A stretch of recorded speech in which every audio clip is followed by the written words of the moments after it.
ओम गणेशाय नमः। ओम नमः शिवाय। मैं निखिल ज्योतिषाचार्य आप सभी का मेरे चैनल पर पुनः स्वागत करता हूं। आशा करता हूं कि आप सभी स्वस्थ होंगे। महादेव की कृपा आप सभी पर सदैव बनी रहे। ये वीडियो मकर यानी कि कैप्रिकॉर्न के लिए अति विशेष है, क्योंकि वीडियो है 19 से 25 अगस्त 2024 के साप्ताहिक राशिफल के बारे में।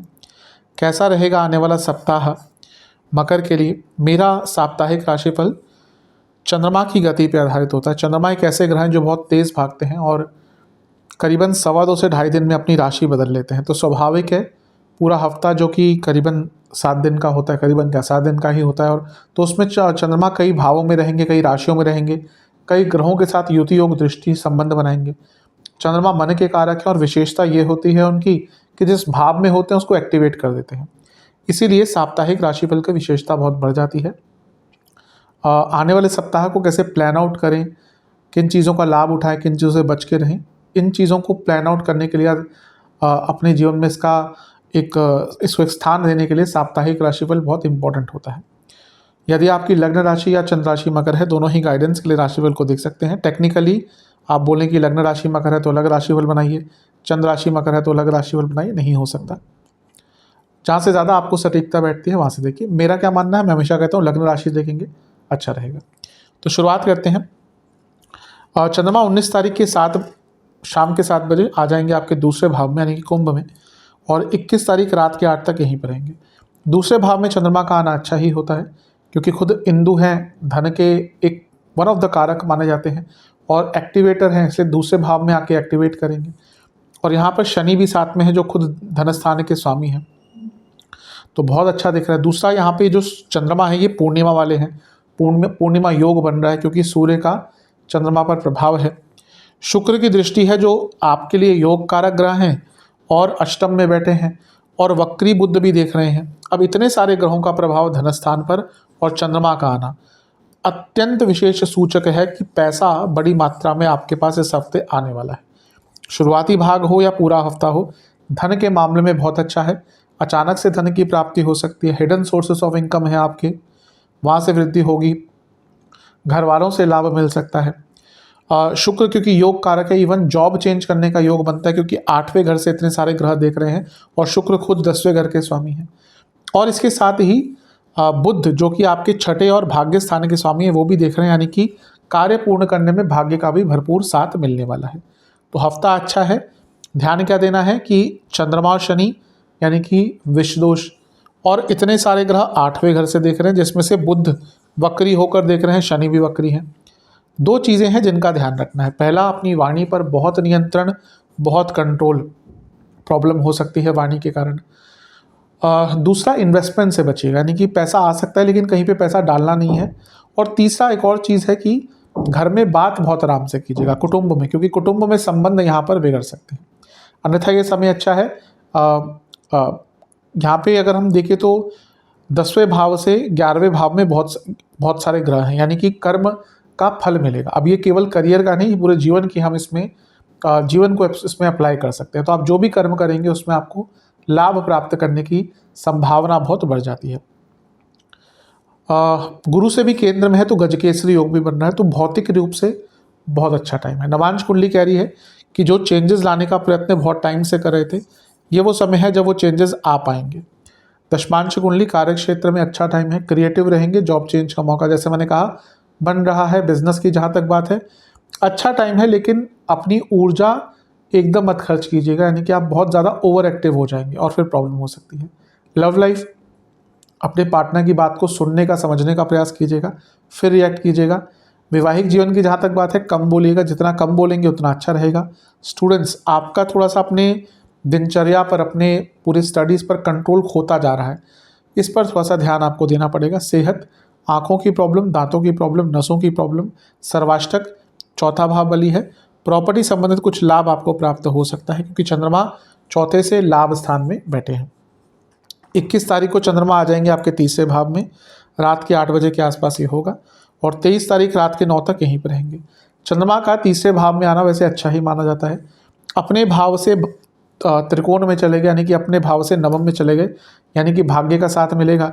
और 3रे भाव में है, यानी कि आपके अंदर क्षमता, आपके अंदर शारीरिक क्षमता, मानसिक क्षमता और पराक्रम सारा ही रहेगा। राहु चंद्रमा ग्रहण दोष तो देता है, लेकिन इसके कुछ अच्छे प्रभाव भी होते हैं। इंट्यूशन बहुत अच्छी रहती है, हिम्मत आती है, रिस्क लेने की कैपेसिटी आती है, व्यक्ति को कुछ नया करने का मौका मिलता है। और इसके साथ ही प्रॉब्लम सॉल्विंग कैपेसिटी थोड़ी सी बढ़ जाती है, अलग तरीके से सोचना शुरू कर देता है व्यक्ति और अपनी प्रॉब्लम को सॉल्व कर पाता है। बुरा क्या हो सकता है? राहु चंद्रमा ओवर एक्साइटमेंट और कम्युनिकेशन में प्रॉब्लम। आप अति उत्साह में कुछ ऐसी चीज़ें बोल जाएंगे, कर जाएंगे, जिसका फिर बुरा प्रभाव भी पड़ सकता है। अचानक से यात्राओं पे मत निकलिएगा। और सबसे इम्पॉर्टेंट चीज़ ये है कि आपको अपने संबंधों पर ध्यान देना है, वो फ्रेंड्स हो, भाई बहन हो, घर वाले हों, थोड़ा सा बहुत अपनी बात करने की शैली पर ध्यान दीजिएगा, क्योंकि यहाँ पे यही एक प्रॉब्लम मुझे दिख रही है जो आपको तंग करेगी। अपने कलीग से थोड़ा सा बच के रहें। नवांश कुंडली कह रही है कि सब कुछ अच्छा है, लेकिन मानसिक रूप से बहुत सारी चीज़ें मन में चल रही होंगी जो तंग करेंगी। दशपांश कुंडली कह रही है कार्य क्षेत्र में मन ज़्यादा नहीं लगेगा, टाइम तो कोई बुरा नहीं है, मन नहीं लगेगा। बिजनेस कार्य पूरा होता हुआ दिख रहा है, कोई अगर बिजनेस में आपका कार्य अटक रहा था उसकी पूर्णता होती हुई दिख रही है। लव लाइफ में अच्छा, इवन नया रिलेशनशिप स्टार्ट करने के लिए मौका अच्छा है, और जो रिलेशनशिप में है एक अच्छा फुलफिलिंग इंटीमेट टाइम आप बिता पाएंगे।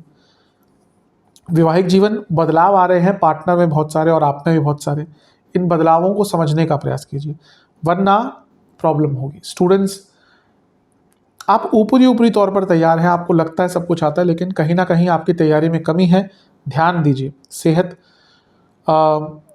गले के रोग तंग कर सकते हैं, इन्फेक्शंस तंग कर सकते हैं, स्लीप डिसऑर्डर्स तंग करेंगे। सर्वाष्टक में आपका फिर से चौथा भाव बली है, कोई प्रॉपर्टी बेचना चाहते थे, बहुत अच्छा टाइम है। बस यही कहूँगा कि ज़्यादा किसी से इन्फ्लुएंस मत होइएगा हफ्ते के मध्य भाग में। 23 तारीख रात के 9 चंद्रमा आ जाएंगे आपके चौथे भाव में। इससे एक दिन पहले बुध भी गिरकर आपके सप्तम भाव में आ चुके होंगे। वक्री थे बुध और पतित हो जाएंगे, यानी कि गिर जाएंगे।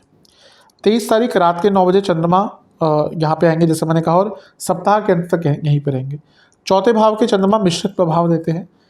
अच्छा क्या है कि केंद्र के स्वामी हैं और सप्तम में अपने से 10वें भाव में बैठे हैं, सप्तमेश हैं चौथे भाव में, यानी कि राजयोग, और यहाँ से वो 10वें घर को देखेंगे, यानी कि सप्तम, यानी कि रिकॉग्निशन। तो आपको अपने कार्य क्षेत्र में कुछ रिकॉग्निशन, कुछ अच्छा करने का मौका मिल सकता है। लग्न के स्वामी यानी कि शनि से तीसरे में है, यानी कि मेहनत भी रहेगी, आगे बढ़ने के मौके भी मिलेंगे। बस ये शनि विषदोष बना रहे हैं, और चौथे भाव में चंद्रमा कारको भावनाशय दोष उत्पन्न करते हैं। राहु एक साइड है, मंगल एक साइड है, यानी कि पाप कर्तरी योग में भी चंद्रमा है। इसी कारणवश मानसिक सेहत पर बुरा प्रभाव पड़ेगा, और घर में भी कलह हो सकता है, कलह कलेश हो सकता है। इमोशनल लेवल पर थोड़ा सा लो फील करेंगे। शनि की तीसरी दृष्टि है, और वो भी नीच की राशि है शनि की। तो कभी कभी होता है ना, जब हम डिजेक्टेड फील करते हैं कि ऐसा नहीं कुछ बुरा हुआ ही है, लेकिन मिक्स्ड ओपिनियन रहते हैं, थोड़ा सा हम हर चीज़ को लेकर नेगेटिव हो जाते हैं, डिजेक्टेड फील करते हैं, वैसा थोड़ा सा माहौल रहेगा। माता जी की सेहत का अवश्य आपको ध्यान देना है, और घर में भी कलह कलेश से बचना है। को जब भी लगे कि ऐसा कुछ होने वाला है, ध्यान दीजिएगा। इसी टाइम आपके वक्री और पतित बुध भी लग्न को देख रहे होंगे, और बुध बुद्धि के कारक है, तो थोड़ा सा अतीत में जाना, थोड़ा सा नेगेटिव सोच रखना, ये स्वाभाविक है, इस पर कंट्रोल कीजिएगा। नवांश कुंडली कह रही है कि कुछ ऐसा कीजिएगा जो नॉर्मल से हटके हो, आपकी दिनचर्या से हटके हो, ताकि ये चंद्रमा और बुध के प्रभाव में ज़्यादा आ ना पाए। दशमांश कुंडली कार्य क्षेत्र में अनप्रैक्टिकल से हो सकते हैं, उस पर ध्यान देना है। बिजनेस के हिसाब से थोड़ी गाइडेंस की आवश्यकता दिख रही है, किसी ऐसे व्यक्ति से बातचीत कीजिएगा जो आपके बिजनेस को समझता है या आपको आइडियाज़ दे सकता है। लव लाइफ ठीक है। जिनका रिलेशनशिप में प्रॉब्लम आ गई थी, रिसेंटली ब्रेकअप भी अगर हो गया था 1-2 हफ्ते पहले, तो उनको चीज़ों को ठीक करने का मौका मिलेगा। वैवाहिक जीवन सब अच्छा है, बस प्रॉब्लम एक ही है कि कमियां बहुत निकालेंगे। इस टाइम भी यही दिख रहा है कि आप शायद बहुत कमियां अपने लाइफ पार्टनर के निकालेंगे, और उसके कारण प्रॉब्लम हो सकती है। स्टूडेंट्स, कोई बहुत अच्छा चेंज, बहुत अच्छा बदलाव या कोई बहुत अच्छी न्यूज़ आपके लिए हफ्ते के अंत में आती हुई दिख रही है। सेहत के अनुसार कफ रोग तंग करेंगे, हृदय संबंधित रोग तंग करेंगे। सर्वाष्टक में आपका छठा भाव बली है, कोई रुका पैसा आ सकता है, लेकिन व्यर्थ की चिंताएं, फ्रस्ट्रेशन, इरिटेशन, ये तीनों ही हफ्ते के अंत में बढ़ेंगी।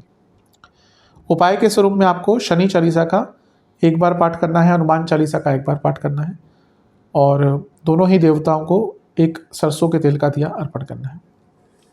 आशा करता हूँ कि वीडियो आपके काम आएगा। चैनल पे नए हैं, सब्सक्राइब कर लीजिए, वीडियो को लाइक कर लीजिए। मिलता हूँ अगली वीडियो में, तब तक के लिए ओम नमः।